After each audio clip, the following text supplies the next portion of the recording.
Hello there, I'm in Cambridge for a stag do. It's been interesting, and I'm staying in the Arundel House hotel. Cost me about £75 for a single room, and I thought I would review it. Now I'm having to be very quiet because my room, and this isn't obviously going to be the same for everyone who visits this hotel, is right next to the staircase, right next to the entrance and the reception in the hotel. So you might be able to tell I didn't sleep that well, and that's because everybody who came back to the hotel, including the rest of the stag do party, woke me up. Okay, let's take a look at the room. The 90s called and they want their decor back. This is a really, really old-fashioned hotel room. The most modern thing about it is the electronic key card thing for the door, and you get a passive-aggressive letter actually from the reception saying that if you lose the key card, they will charge you an extra £5. Okay, so that's the first thing. Got this delightful single bed, which was actually quite comfortable, but I almost fell down this bit a couple of times. I had a curry last night, and I may have been slightly flatulent. I'm now aware in the light of day that my farting was directed towards that wall, which is the one that's out onto the staircase. Nevertheless, in the middle of the night I got up for a pee and then heard an alarm going off. Turns out I'd knocked the receiver off the phone. Yeah, I mean, I haven't seen a pillow like that anywhere for quite some time. This is the same carpet, by the looks of it, that's in my 1970s bungalows. It's one of these hotels that you just shouldn't expect too much from. I think there's continental breakfast included, but I think we're going to head out to the Wetherspoons actually. This is the escape hatch, which is halfway off the ground, so I've got to sort of parkour onto that and out the window if there's a fire. But let's see what delightful view of Cambridge I've got. So the other side of the hotel looks out onto one of the parks, I think. Oh, actually that's not that bad, but this also looks out onto a park, but it's the car park. Yeah, there is parking here, that's an advantage.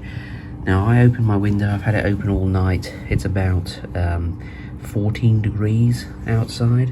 In this room it's about 34 degrees. It's absolutely roasting. And my friends on the stag do have actually sent a message to say that their rooms are unbearable and they can barely sleep. We've got the world's smallest television. It looks quite big there. Let me put my hand there. It's a tiny television. You do get a selection of tea and coffee, which I've nicked and put in my bag. Oh, you get a teapot, that's quite good. Get a couple of chocolate biscuits, I've eaten one of those. Kettle, hairdryer, your grandmother's lamp, and whatever the hell that is. Looks like an instrument of torture. Let's have a look in the bathroom. So mine is more up to date than the everyone else's bathrooms, I believe. Some people have got pink bathrooms. Now this bathroom actually is kind of to my taste, actually, making me think twice about what we were going to do at the bungalow, to be honest. Just because nothing that this hotel does, I should think, is particularly modern. Yeah, you get a shower, you get a sink. The floor is all a bit wobbly in here, and there's like, which is odd because they're tiles. You get a little bit of mould. You get a great big cracked tile. You get a bit more mould up there as well. I sat on that toilet. It was all right. Yeah, is there a light in here? If there is, I can't find it. Where is the light? Oh, I don't know, it's complicated. Oh, here it is. Oh, okay. Some light on the subject. There we go, that's a little bit better. You know, the bathroom's the best part about this, assuming the floor holds and you don't fall through to the first floor. Yeah, okay. You know, it is what it is, I suppose. The rest of the interior of the hotel is very similar to this.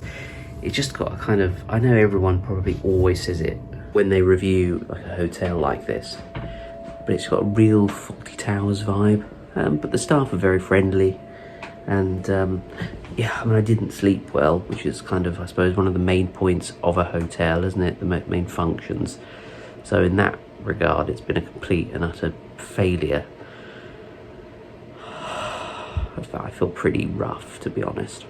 I hope you enjoyed that quick look of this wonderful hotel, the Arundel House Hotel. Stay here if you don't want to get any sleep, but you want a cheap room for the night. Thanks to my loyal patrons who are scrolling down the screen now, especially George Foot, Magnanimous Meg, Jennifer Jones, and Rob Van Eden, who are very generous patrons. Thank you very much. See you next time for another video.